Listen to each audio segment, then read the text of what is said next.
Bienvenue Ludiclandais, joueur d'ici, joueuse d'ailleurs.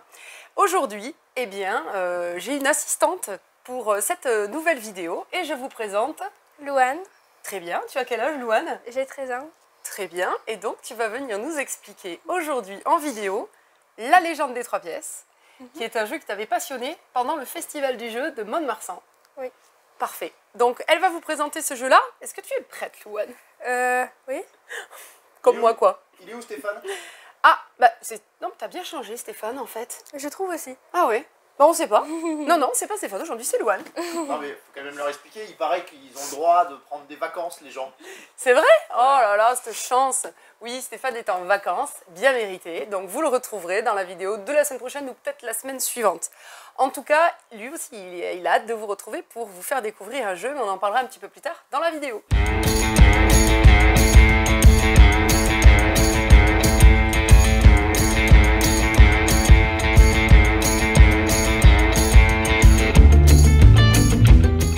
Voici donc pour les explications de La Légende des 3 pièces, un jeu de Rebecca Blow et Nicolas Cravotta qui a été illustré par Amanda Krenzel.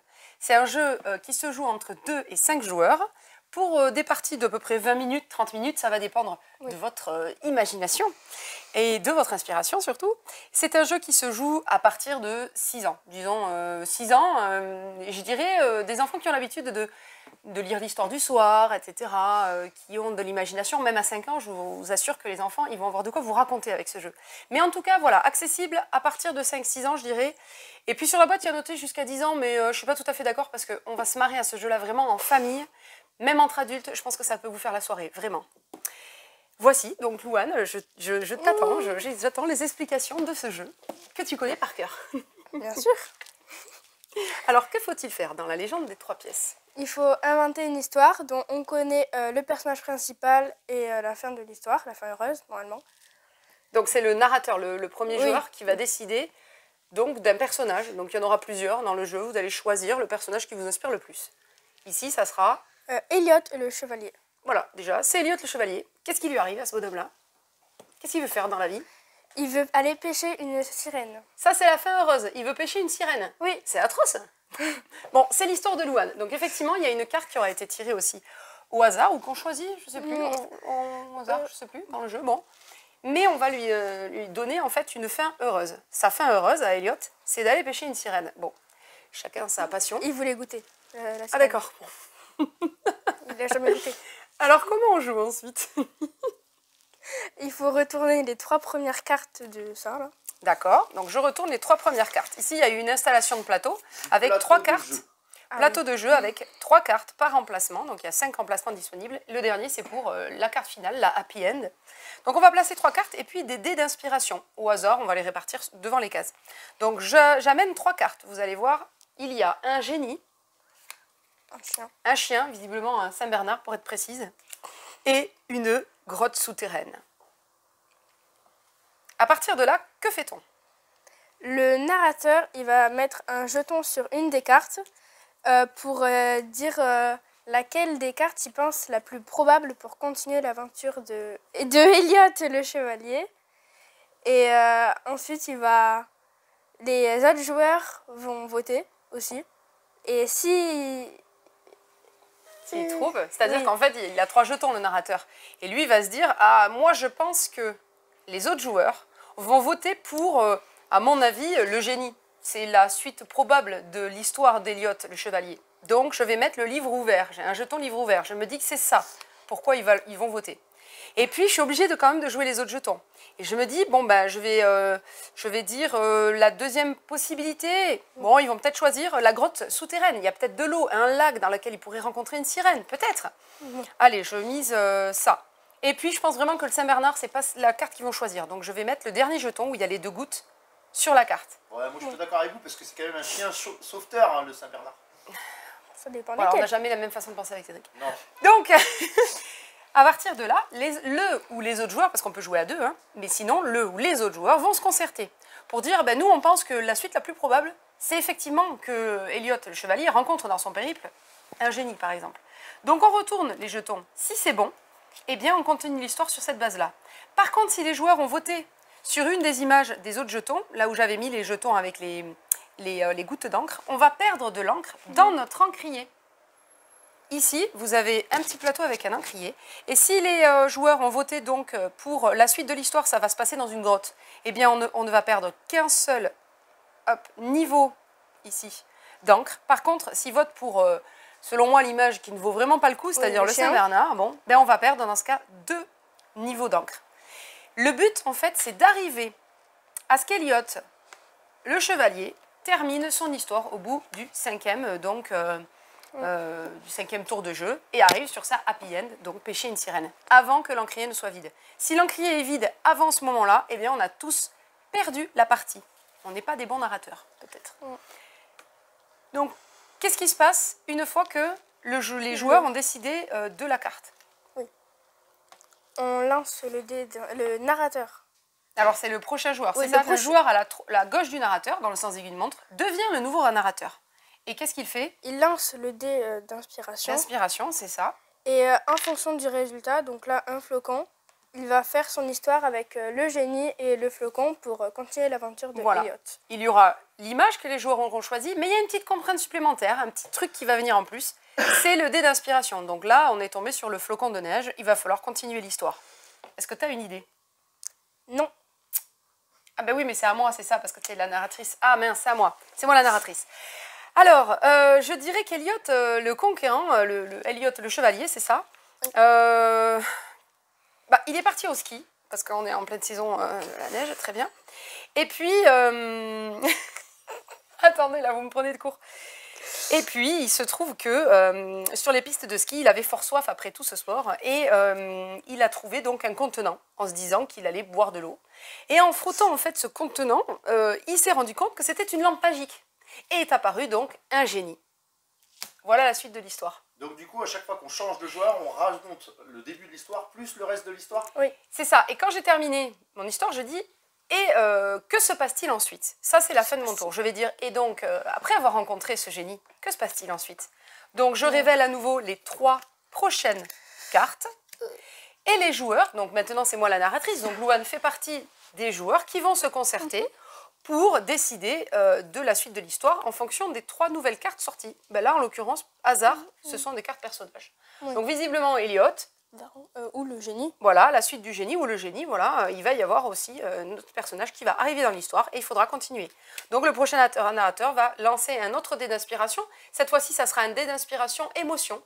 Donc vous avez des émotions, le dé de météo, vous avez un dé avec des couleurs. Vous avez un dé avec des chiffres, donc c'est un dé d'IFAS, ou un dé des objets, tout simplement, de la vie quotidienne. Outils, oui. Ah là, par exemple, je crois qu'il y a une canne à pêche. Ah, ça serait utile, non, peut-être? Ah oui. Mais ça, c'est le jeu et le hasard qui va décider de la suite de l'histoire avec les joueurs. Et après, il peut pêcher à l'épée, s'il lance l'épée. Ah, ça peut aussi, oui, effectivement. Alors, du coup, Loane, sur le festival, ton histoire, globalement, rapidement, c'était quoi? C'était quoi quand tu as joué? Alors... Le personnage principal, c'était un mouton qui en avait assez d'être seul. Du coup, il voulait partir à l'aventure et il a rencontré Perceval, qui lui a raconté la légende verte, qui ne savait pas ce que c'était. Du coup, oui, on ne sait pas ce que c'est la légende verte. Oui. Du coup, le mouton a demandé à Perceval des informations. Perceval lui a dit qu'une vieille avait des informations dans son sac à main. Du coup, le mouton est allé dans la maison de la vieille. Sauf qu'il s'est fait attaquer par 7 chats. Et les 7 chats, il les a mangés. Et donc ensuite... Ah oui, carrément, il avait la grosse dalle là, quand même. Ensuite, dans le coffre où il y avait le sac à main de la vieille dame, eh bien, il a vu le livre pour se transformer en la légende verte. Du coup, il s'est transformé en arbre. Et c'était ça, la happy end, c'était ça? Oui. Ah ok, on va très bien. Donc, ce qui t'a plu dans ce jeu, c'était quoi? C'était qu'on a rigolé. Ah voilà, ok. Donc voilà, ça en fait vraiment un jeu d'ambiance. Et c'est en ce sens que je dis, l'âge en fait que vous allez voir sur la boîte, il ne faut pas forcément s'y fier. C'est accessible à partir de 6 ans, mais on va y jouer en famille, on va bien se marrer, ou entre adultes, ça peut même prendre une autre tournure, je pense. Il me semble que toi aussi, tu as fait une partie, c'était quoi ton histoire, plus ou moins, rapidement, là? Alors oui, avec mon stagiaire Malik. Eh bien moi, j'avais imaginé, effectivement, un chevalier, je crois que c'était aussi, qui, lui, était bien triste. C'était le dé des émotions qui avait été tiré. Bien triste parce qu'il n'avait pas une collection de tote bags à son image, parce que lui, il est passionné par les tote bags, et vous voyez, il est habillé comme un sac, il voudrait un accessoire assez fashion, donc il voulait des tote bags. La happy end, c'était que, on avait mis aussi la sirène, la happy end, c'était que sur le festival de jeux de Cannes, il y avait une sirène dans la Méditerranée. Et elle connaît le festival des jeux international de Cannes depuis 38-39 ans, je crois qu'existe l'édition, et elle s'est fait des relations pendant tout ce temps. Donc, la sirène avait donc promis à Elliot de lui trouver toute une collection de tote bags de chaque éditeur de jeux de société. Ça, c'était ma happy end. Et après, il lui est arrivé tout un tas d'histoires.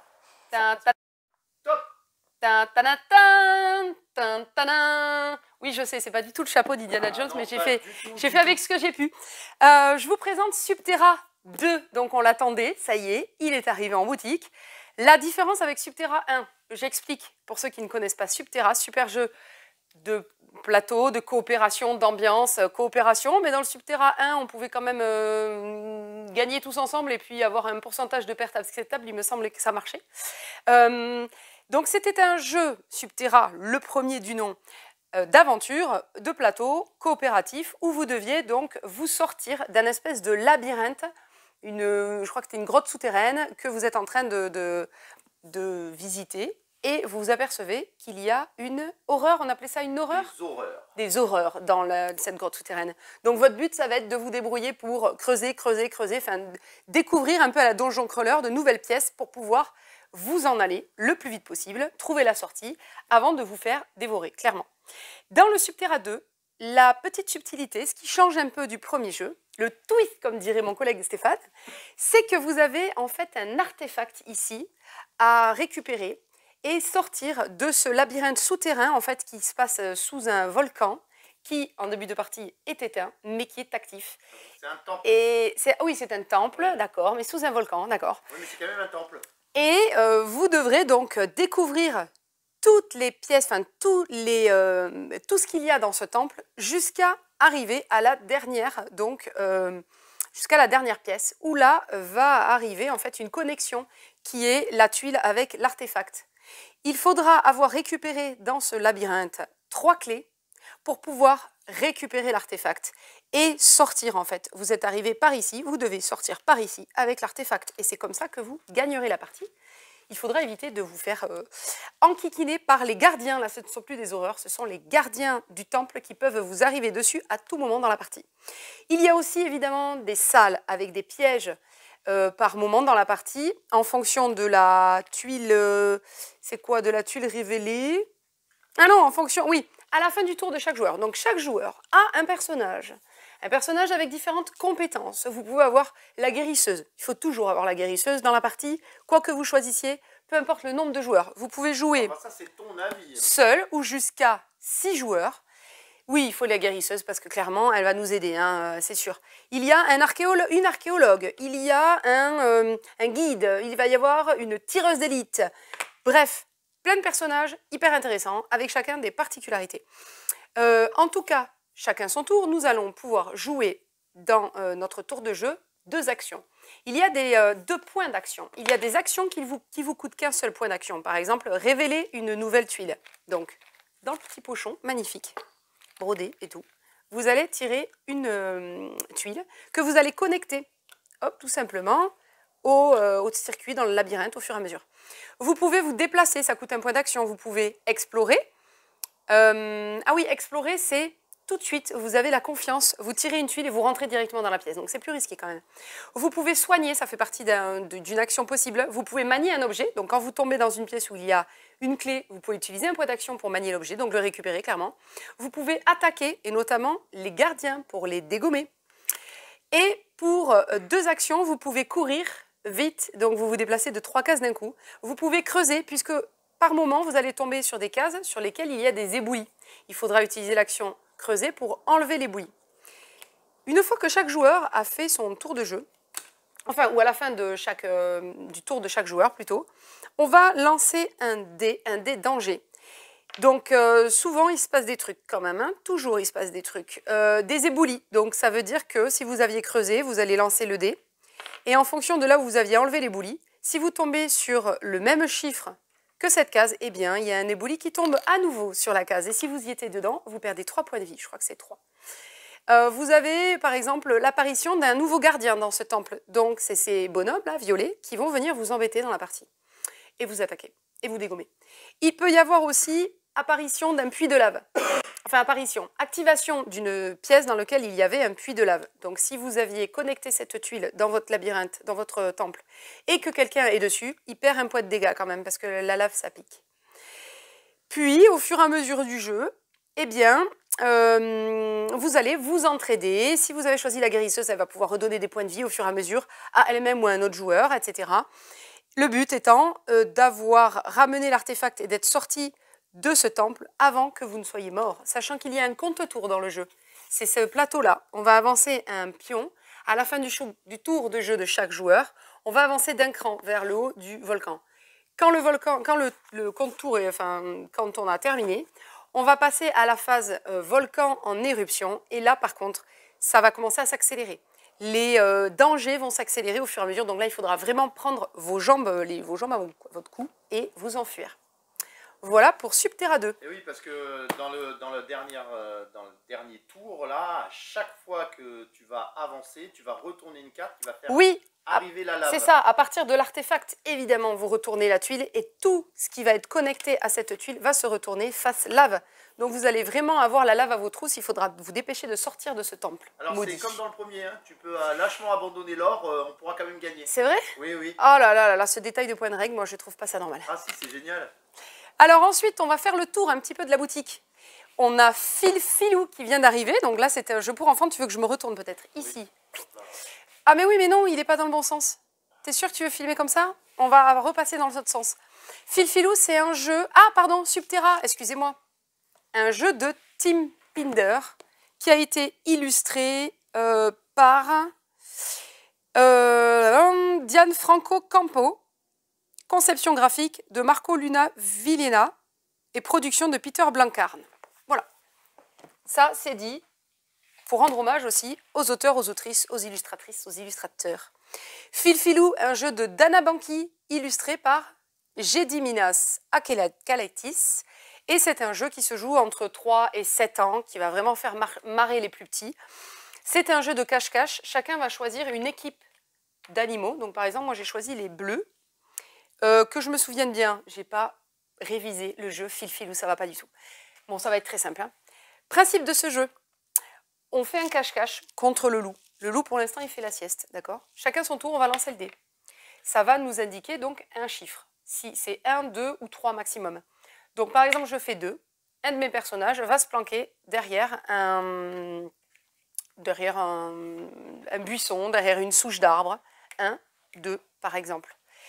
Mais l'idée, c'est d'essayer, si on y arrive, hein, d'être vraiment complètement derrière un buisson ou une souche qui nous cache complètement, c'est-à-dire qui suit la forme de la silhouette de l'animal. Hein. Donc on a un petit lézard, un hérisson, un lapin, et je crois que j'ai tout.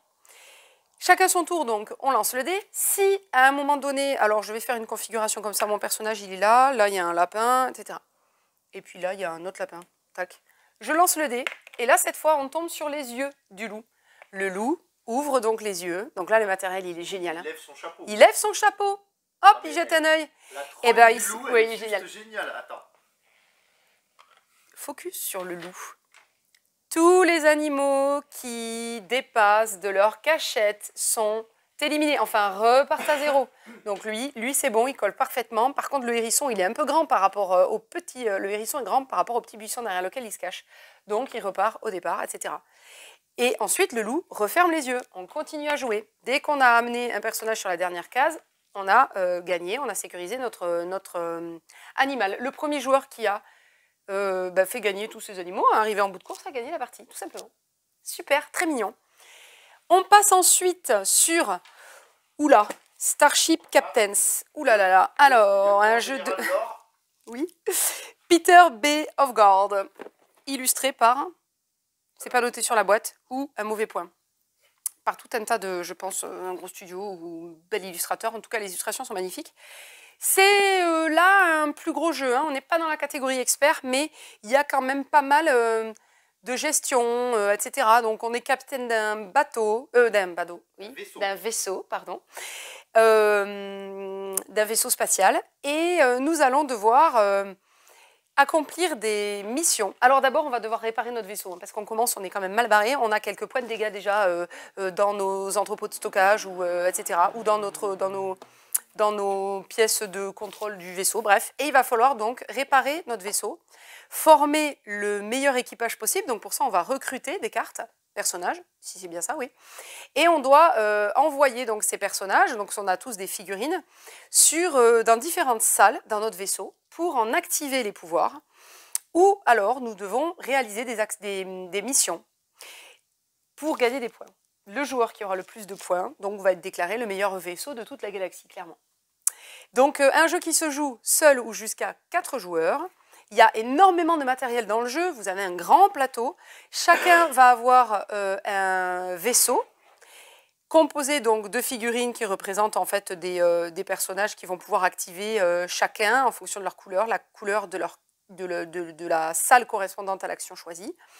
Il y aura donc des cartes, vous allez devoir sur le plateau central qui représente la galaxie, plein de planètes sur lesquelles vous allez vous mobiliser pour réaliser différentes missions et récupérer des ressources pour pouvoir gérer votre jeu au mieux. Voilà, donc j'ai hâte de l'essayer, on ne l'a pas encore testé celui-là. Tu fais le tour par là, moi je reste ici. La sortie qu'on attendait, c'est sorti la semaine dernière, on les a reçus un peu tard nous. Non, c'est sorti, ça sort aujourd'hui? Oui, non, ça sort aujourd'hui.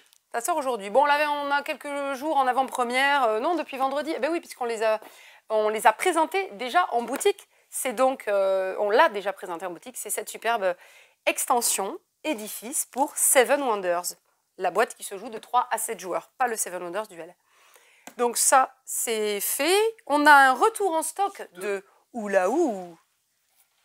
Retour en stock du petit jeu de cartes Oulaou. Et très très chouette. Aussi. Oui, les champions des rillettes de sirène. Chez Bombix est revenu en boutique Sea Salt and Pepper. Donc je vous le conseille vivement, un petit jeu de cartes qui se joue de 2 à 4 joueurs. Très sympa. Mais on vous l'a déjà présenté, moult et moult fois. Et Stéphane, regarde. Là, regarde. Oh, t'es pas là. Stéphane, t'es en vacances. Et Villainous, la dernière extension, est sortie. Voilà, alors, plus grand, plus méchant. Voilà la nouvelle extension donc, pour Villainous, donc, où vous avez 3 personnages. Lotso, alors les fans de Disney, vous savez d'où vient ce personnage, moi non. Syndrome, ça c'est le méchant dans les Indestructibles. Oh, j'ai failli dire une bêtise. Et Madame Nîmes. Ah, Madame Nîmes, alors? Je sais pas. Ça a l'air d'être une méchante sorcière dans... Je sais plus. Eh bien, mettez-le en commentaire, parce que moi, je connais la réponse. Mais du coup, voilà, bon, je suis pas archi fan. Alors là, c'est des méchants de Pixar qui débarquent. Exactement. Ah, ça, je le savais, les Indestructibles, c'est Pixar. Bref, donc, Lotso, Madame Nîmes, je sais pas de quel dessin animé ça vient. Mais dans tous les cas, extension ou boîte qui se joue aussi uniquement sans la boîte de base, puisque vous avez les 3 personnages et vous pouvez jouer de 2 à 3 joueurs. Vous n'avez en stand-alone, on appelle ça, vous n'avez pas besoin du premier Villainous pour jouer à cette extension. C'est une boîte de base en elle-même et vous pouvez rajouter les personnages et jouer avec les autres boîtes. Ensuite, nous avons 2 retours en stock dans les Roll and Write. Vous avez Get on Board, qui est plutôt un flip and write, puisque ce sont des tickets qui sortent au fur et à mesure pour avancer dans Londres ou dans New York et faire un réseau de bus. Vous avez aussi Colorado, qui est enfin revenu. Petit message un très grand succès. Ah oui, l'assaut casse-départ de l'air sur la Dour qui nous l'a commandé. Donc il est arrivé, vous pouvez passer en boutique quand vous voulez. Super Colorado, pas mal d'interactions dans ce jeu. À moitié cette famille, à moitié roll and write, flip and write. Enfin là c'est du call and write puisqu'on appelle les cartes que l'on veut activer dans notre jeu. Super Colorado. Ensuite, derrière toi là-bas, en bas. Retour de Hit. Ça fait plaisir à Cédric aussi. Ah ouais. Le jeu. Tu vas m'en mettre 3 de côté d'ailleurs. Pour toi tout seul. Ouais, pour moi tout seul. Donc jeu de course, très sympa. Voilà, magnifiquement illustré avec cette couverture old school. Qu'est-ce qu'on a aussi? De retour. Non, pas de retour, de nouveauté. Donc l'extension pour Living Forest Kodama qui est arrivée en boutique. Marie, je ne sais pas si tu m'as laissé un message. Je n'ai pas encore testé la boîte. J'espère que ça t'a plu et que tu m'en diras des nouvelles. Donc j'ai hâte de le découvrir peut-être avec toi, Marie, un jour. Ensuite, je passe de ce côté-là, moi. Alors ça, je vais mettre ça de côté. Moi, tellement de nouveautés, je ne sais plus où mettre les boîtes. J'ai trouvé ça très drôle. Mami Moulmaki, ouais, on avait joué sur les journées pro chez Gigami quand c'était bien marré avec Robert. Mais... Bisous Robert. Dans Mami Moulmaki, donc le jeu où vous risquez de partir trop loin. Oui, c'est exactement ça. C'est même pas un risque. Hein. Chez Gigamic, mince, une idée originale de vous m'avez collé l'étiquette dessus. Bon, on le mettra. C'est stagiaire, madame, qui a fait ça. On le mettra dans. Non, c'est Gigamic. Ah, jeu de démo. On mettra les auteurs, les illustrateurs en commentaire. Si le jeu a été illustré par, au graphisme, c'est Vincent Burger. Donc, chacun, on a un plateau. Alors, Mami Moulmaki, oui, on peut même jouer avec Mami parce que la plaquette de jeu est assez grande. Donc, on peut même avoir avec des mauvais yeux ou en écrivant gros, ça marche très bien. Les plaquettes sont plastifiées, vous avez un feutre effaçable. Ça se joue un peu, c'est, oui, on va dire un mix entre un petit bac et un jeu un peu plus limite, un petit peu plus limite comme Monique par exemple, puisque c'est fait pour que ça parte en sucette, clairement. Vous avez un dé composé de lettres. Vous allez lancer le dé et avoir tombé sur une lettre, alors je sais pas, L, paf. Et vous allez devoir répondre écrire des mots qui commencent par la lettre L, par exemple, en fonction de différentes thématiques. Donc, il y a une carte qui va être donnée pour tout le monde. Donc, chacun va recevoir la même carte avec les mêmes notes dessus.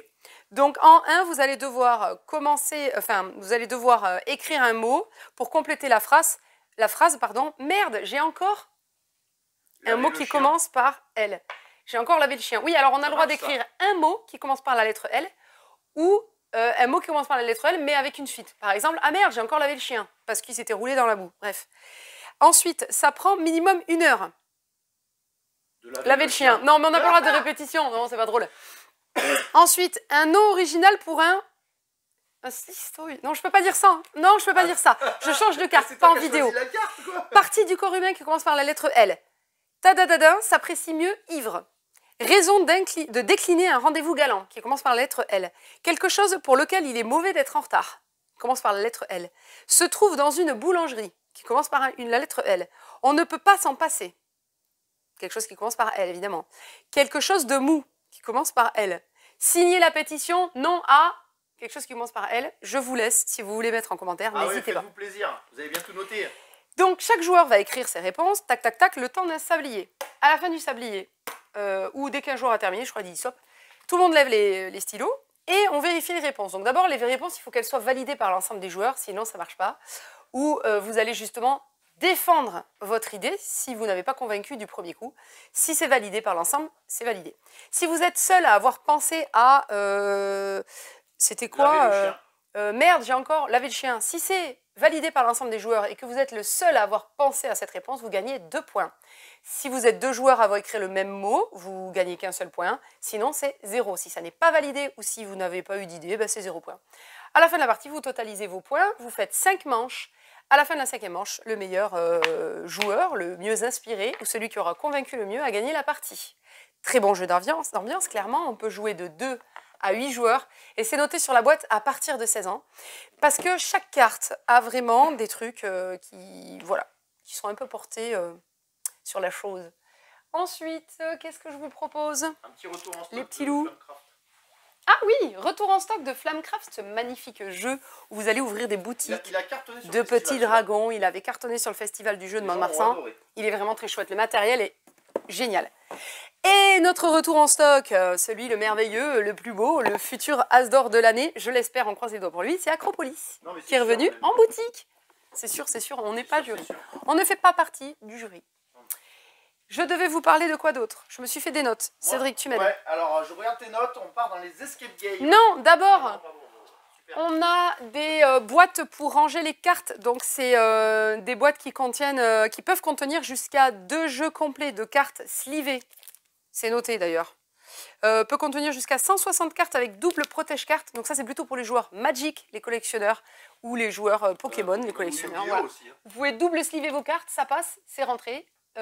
C'est rentré en stock et c'est dispo.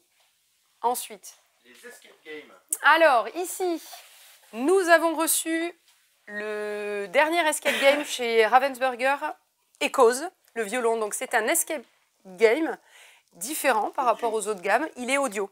Donc vous allez, là et clairement vous devez, que je me souvienne bien, oui, vous explorez les coulisses du théâtre de Vienne et vous devez découvrir, donc en 1788, découvrir qui est le meurtrier dans l'histoire que vous propose le jeu.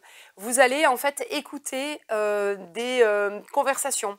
Vous allez, chaque endroit en fait dans le jeu va vous faire découvrir en fait un environnement. Vous devez bien écouter tout ce qui se passe, tout ce qui se trouve dans le jeu, en déduire des informations et remettez aussi les événements. Vous allez remettre les événements que vous allez entendre chronologiquement dans l'ordre pour comprendre en fait et résoudre l'enquête. L'enquête et faire l'escape game. Bon, c'est un jeu d'enquête d'ailleurs, c'est pas un escape game, pardon. C'est complètement des jeux d'enquête. Donc à chaque fois, il y a une enquête à résoudre. Les unlocks qui viennent de revenir, les short adventures, donc ces petits scénarios uniques avec un niveau de difficulté que vous pouvez choisir. Premier niveau de difficulté, deuxième, troisième. Donc voilà, tout est revenu en boutique. Et là, derrière toi, un petit peu plus sur ta droite, il y a K3 aussi. Ah oui, K3. Ça aussi, ça a bien cartonné. Voilà, chez Helvétique. Oui, un jeu de planification très très sympa où vous pouvez bien pourrir les adversaires. Ouais. Il se joue de 2 à 4 joueurs. Très chouette jeu de planification. What else? Ici, je devais vous montrer... Ah oui, retour en boutique de Rock Me Archimède, ce magnifique jeu en bois qui se joue 1 contre 1. On le voit là en image complètement? Oui, voilà. Et ça, c'est un Awalé sinon. Ça, non, mais voilà, je l'avais en main. Voilà. Alors, il y a des puzzles qui sont revenus en boutique aussi. Toute la gamme des puzzles... c'est les puzzles Universe chez Yellow. Donc, magnifiques illustrations, vous verrez, il y a de quoi faire. Il y a des challenges, il y a les twists et il y a les art simut. C'est quoi derrière toi alors? C'est le puzzle Twin It. Et j'aime que je l'ai et je vais le faire juste pour l'encadrer en boutique, mais c'était surtout non, pas juste pour l'encadrer. Voilà, j'ai trouvé l'excuse pour le faire moi-même, c'est je vais l'exposer en boutique. Oui, on pourra peut-être le puzzle Twin It aussi. Oui, bientôt. Ah oui, d'ailleurs. Oui. Tout à l'heure. Mais ça y est, on peut le dire maintenant. Quelqu'un l'a trouvé en commentaire dans la vidéo sur YouTube. Donc effectivement, les auteurs qui viendront le 11 mars en boutique, samedi 11 mars, c'est Nathalie et Rémi Saunier, qui sont les auteurs et autrices de jeux Twin It, Petit Peuple, le dernier Maudit Maudit qu'on a adoré, à la manière d'Arcimboldo, j'en ai oublié. Mais vous découvrirez tout ça justement avec eux en boutique. On fera peut-être un tournoi Twin It et... qu'est-ce qui va se passer d'autre? Ils vous montreront aussi leur prototype. Parmi ceux-ci, il y aura le prototype du jeu Landfust, un Explore and Write. J'ai hâte. Qu'est-ce que... Ah oui, dans la gamme Exit, on passe côté puzzle parce que c'est puzzle Exit, puzzle escape game. Ce sont cette série-là. Donc vous avez le phare solitaire, le temple perdu et le château lugubre. Donc vous avez 4 puzzles. Particularité, c'est que ce sont des puzzles, mais où vous allez découvrir des énigmes et résoudre toutes les énigmes pour vous sortir d'une situation. Voilà, des escape games en puzzle. Ici, dans les jeux de rôle, je devais vous montrer la boîte d'initiation aux jeux de rôle dans l'univers des terres d'Aran. Nous avions la boîte elfe, vous avez la boîte nain qui est arrivée. Donc avec tout l'univers, enfin toutes les caractéristiques de cette peuplade dans le jeu des terres d'Aran, dans le jeu de rôle, cette faction. Ici, qu'est-ce que j'ai oublié? Cédric, sur mes notes, tu me dis? Sur tes notes, on passe dans l'antre de Stéphane. Ah, dans l'antre de Stéphane, dans le jeu expert. Alors dans l'antre de Stéphane, quand même, moi je me suis amusée à Sabika. Hier jusqu'à minuit. Jusqu'à minuit à peu près, ouais. On n'a même pas terminé la partie. Du coup, on n'a pas fait le dernier tour, mais parce qu'on n'avait plus le temps. Ouais, voilà. Et oui, il y a des gens qui travaillent en fait aussi le jeudi matin. Donc, pas de toi, on est d'accord. Ouais. Bah, bravo. Sabika, vous allez contribuer à la construction des murs de l'enceinte de l'Alhambra. Vous allez devoir commercialiser oui, c'est ça, à partir de Grenade et dans différentes villes, vous allez commercialiser des matériaux, vendre des marchandises, renforcer vos relations commerciales, c'est ce que je cherchais depuis tout à l'heure, avec différentes villes, et essayer de gagner le plus de points de prestige pour avoir les faveurs du sultan. Donc c'est un jeu de placement d'ouvriers qui est fort intéressant, très rejouable puisque vous n'allez pas avoir tout à fait les mêmes configurations de base. Enfin en tout cas il y aura des cartes qui n'y seront pas, vous allez laisser des cartes dans la boîte de jeu, il y a énormément de choses à installer et pas mal surtout de stratégies à opter en fonction des opportunités dans le jeu et de ce que vous aurez choisi de faire et de l'orientation de votre stratégie. Bref, vous n'allez jamais faire les mêmes parties. Vous avez énormément d'actions. Alors le jeu est très simple en soi, c'est-à-dire que vous devez amener un de vos ouvriers à travailler, donc à se positionner sur un des secteurs de ce cercle central, de ce disque central du plateau, pour qu'il y effectue une action, ou alors vous vous reposez et vous gagnez des dinars en vous reposant, mais par contre vous perdez un point de réputation parce que c'est pas très bien vu dans la construction de se reposer. C'est un peu le tour de la loose, mais des fois on n'a pas le choix.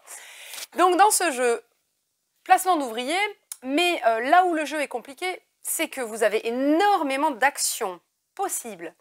Action principale, action secondaire. Vous avez donc ce grand disque sur lequel vous avez la partie externe pour participer à la construction de l'Alhambra, améliorer vos entrepôts, puisqu'au début, vos entrepôts ne peuvent contenir qu'une seule marchandise. Vous allez essayer de les améliorer pour pouvoir avoir plus de place, pour pouvoir avoir plus en plus de marchandises ou de matériaux pour construire ou pour améliorer vos relations commerciales avec les autres villes. Vous avez un cercle intermédiaire sur lequel là vous allez donc justement naviguer. Vous avez une flotte de bateaux qui vont se balader de ville en ville, mais enfin en payant évidemment les marchandises qu'on vous demande dans la ville d'arrivée pour pouvoir gagner des bonus, gagner des actions supplémentaires, gagner des points de prestige ou des tribus. Et vous allez devoir justement chaque tour gagner suffisamment de tribus pour payer la taxe qui vous est demandée en fin de tour, afin d'éviter de perdre justement des points de prestige ou de perdre des dinars, qui est la monnaie dans le jeu évidemment. Vous allez devoir payer cette taxe. Qu'est-ce qu'il y aurait à faire? Eh bien vous avez des constructions majeures, des constructions mineures. Vous allez avoir des poèmes, puisque dans le cercle central, vous allez y faire balader un poète qui va construire lui des poèmes pour orner les murs de l'Alhambra et gagner ainsi des bonus ou immédiats ou alors de revenus à la fin de chaque tour. Vous avez une phase de revenus qui va s'enclencher. Ça, ce sont les poèmes mineurs. Les poèmes majeurs sont des poèmes qui coûtent plus cher, me semble-t-il, si je me souviens bien. Oui, tu peux en avoir que 2. C'est ça. Mais ces poèmes majeurs vont être importants puisque ça va orienter aussi votre partie. Donc il vaut mieux essayer de se débrouiller, en avoir en début de partie, puisque en fin de partie, si vous avez respecté les conditions de ces poèmes majeurs, vous allez pouvoir gagner un max de points. Le but étant évidemment de gagner le max de points dans ce jeu. Il me semble qu'il a eu un très prix, chouette. Ce jeu. Oui, il a reçu le 2e prix des Eurogames 2023 du coup. Voilà. Et il est excellent. Le diamant. Diamant, ouais, l'argent, l'argent du diamant d'or, voilà. Non, le diamant d'argent. Le 2e. Très bien. Ensuite, on passe sur quoi? Sur Time Capsule? Alors ça, je vous avoue, il va falloir qu'on peaufine le jeu. Hein. Alors, Sabika, pardon, un jeu de German M. Milan qui a été illustré par Laura Bévon et David, non ça doit être au concept, peut-être au graphisme, ouais, David Prieto. Time Capsule, un jeu de Jaroslav Kustov, illustré par... Alors, Steen Widing, Roman Kelimp et Maxime Suleimanov. Donc un jeu d'auteur et d'illustrateur plutôt d'Europe de l'Est, je dirais. Très chouette jeu et énormément de matériel. Très original. Vous avez dans le jeu des capsules que vous allez devoir améliorer. Des capsules temporelles. C'est des capsules temporelles, ouais, c'est du capsule building, je ne sais pas comment on dit. Vous allez devoir améliorer votre capsule spatio-temporelle pour gagner un max de points. Je ne sais plus le pitch du jeu. Grâce à des en technologie extraterrestre pour gagner un maximum de points. Mais il faudra évidemment faire attention au paradoxe temporel, bien sûr, dans ce jeu. Donc, qui va nous faire rebondir sur un autre jeu. Du coup. Alors en parlant de rebondir, c'est pas des balles pour rebondir ni pour faire de la jonglerie, hein, n'est-ce pas? C'est pour le jeu. Bon, Time Capsule, voilà, on le testera. Je ne peux pas vous en dire plus. On le testera. On en reparlera. Et on vous reparlera aussi d'Ibris, puisque c'est un jeu favori, un jeu chouchou de Stéphane qui l'avait pledgé il y a quelques temps de ça. Nous avons enfin reçu la belle boîte de base ainsi que ses extensions. Alors là, un jeu, Cédric, tu vas m'aider, puisque sur la boîte, il n'est rien écrit. Damien Chauveau. Pourquoi ton nom n'apparaît pas sur la boîte? Bah, peut-être parce qu'il a envie d'être discret, ce monsieur. Bah, oui, mais c'est dommage. Pour le tote bag. Oui. Aux illustrations, Stefano Colavine, Luc David, Gavo, Rodrigue Hubert, Tate, Oui. Guise et Cédric Roux. Voilà, alors je veux bien que vous étiez nombreux, je ne sais pas si c'est pour ça que vous aviez eu peur de vous mettre sur la boîte, mais les boîtes sont quand même grandes, on aurait pu voir voilà, les noms des illustrateurs et de l'auteur, voilà. Bref, Ibris, magnifique jeu, Stéphane vous en parlera mieux que moi. Oui, parce qu'en plus, lui, c'est dans un univers de divinité, de mythologie, mais de technologie, et jeu plutôt futuriste, mais dans une thématique qui accroche toujours, et le matériel étant magnifique, les figurines magnifiques, il y a de quoi faire. Stéphane vous en parlera mieux. Il y a toutes les extensions qui sont sorties également, Amour et Haine, qui vont vraiment amener à chaque fois quelque chose de différent dans le gameplay, dans la façon de jouer. Vous avez, attends, d'abord Cataclysme, vous avez l'extension Trahison Divine, magnifique, vraiment, c'est juste magique, extra. Il y a une extension qui vous permet aussi de jouer seul, je sais, sinon c'est 2 à 4 joueurs. Et vous avez celle-ci, Apollon, qui est vraiment autour de ce personnage-là, dans le jeu, donc vous avez tout pour ce personnage-là. Tu es sûr que c'est de 2 à 4 joueurs? Oui, 2 à 4 joueurs, mais il y a un mode de jeu solo aussi, okay. Mais c'est 2 à 4 joueurs sinon.